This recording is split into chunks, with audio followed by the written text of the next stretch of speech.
Public infrastructure, roads, bridges, all that stuff, it doesn't just magically appear. It's actually the result of a long, and I mean incredibly detailed process that all starts with something called a government tender. So today we're going to pull back the curtain and follow the journey of one specific government contract, right from the very first page of the tender document to the final signature. I'm sure you've asked yourself this. You're driving along, you see a bunch of potholes or a really worn-out stretch of road, and you think, man, somebody should really do something about this.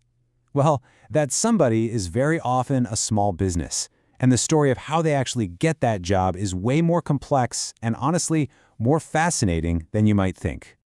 And it all starts with a number. In this case, 7.3 million Kenya shillings. This isn't just a random budget. This is the official engineer's estimate for this one road project. You can think of it as the concrete starting point for our entire story. So, what we're looking at here is a real-life tender document from the Kenya Rural Roads Authority. The job? Some routine maintenance and spot improvements for the Turuma-Twiru-Nikweti Road.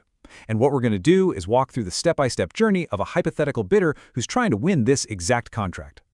So the client, pretty straightforward, is KERA, a government agency.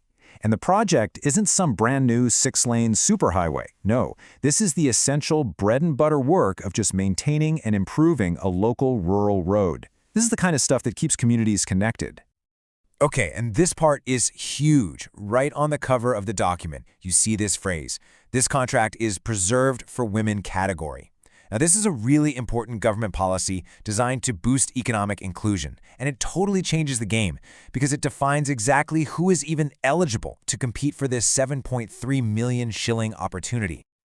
The first big challenge for our bidder isn't digging a ditch or paving a road.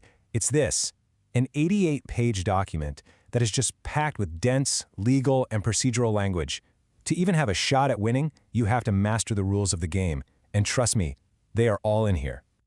At first glance, this thing is intimidating, for sure, but it's actually highly structured. You can really break it down into 4 key parts. Tendering procedures, that's the rules of the competition. Works requirements, that's the specifics of what you need to build. Tendering forms, that's all the paperwork you have to fill out perfectly. And contract conditions, well, those are the rules you'll have to live by if you win.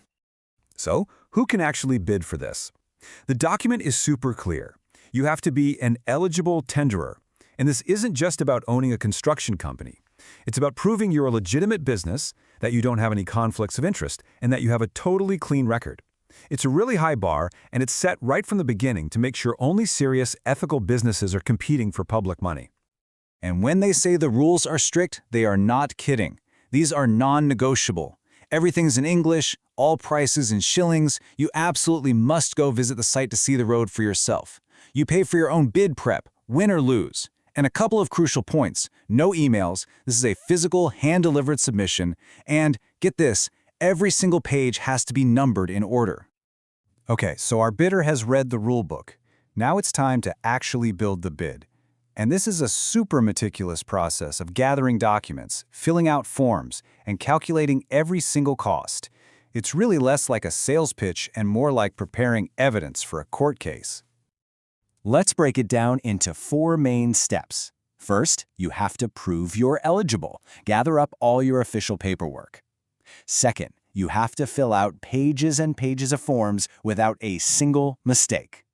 Third, you price the job by filling out a really detailed spreadsheet called the bills of quantities. And finally, you sign a formal declaration, which is basically a legally binding promise that you won't back out if you win.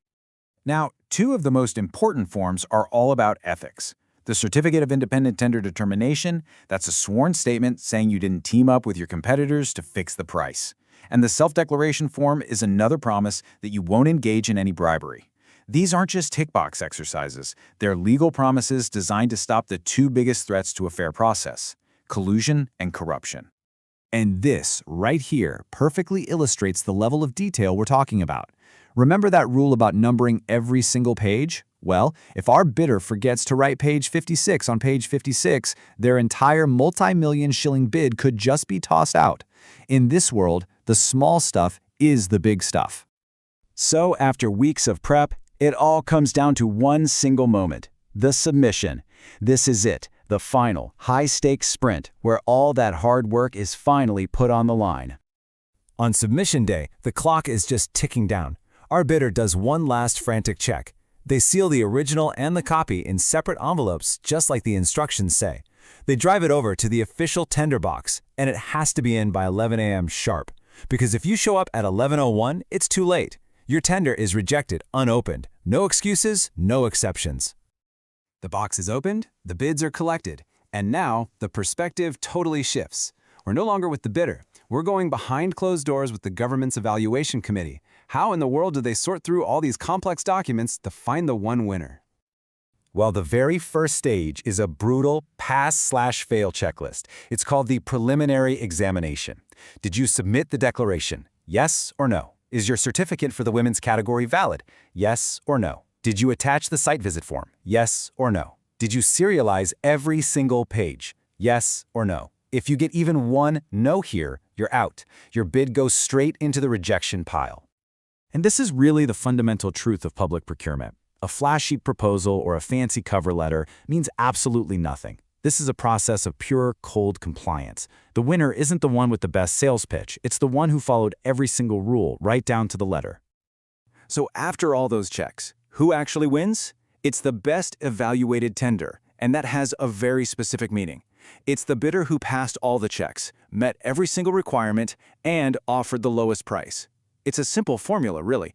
Be perfectly compliant and be perfectly competitive. All right, the evaluation is complete. A winner has been identified. But the journey still isn't quite over. There are a few final, very transparent steps before anyone can start moving dirt. First, every single person who submitted a bid gets a notice that names the intended winner. This kicks off a 14-day standstill period, where the unsuccessful bidders can ask why they lost or even file a formal complaint. It's all about transparency.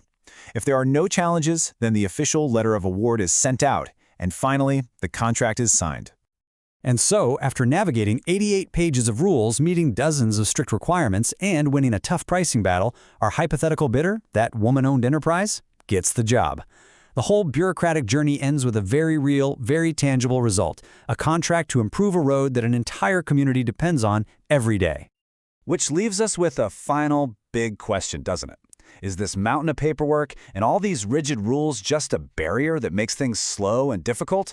Or is it maybe our best, most structured attempt to make sure that public money is spent fairly, transparently, and without corruption? In a way, the process is the protection.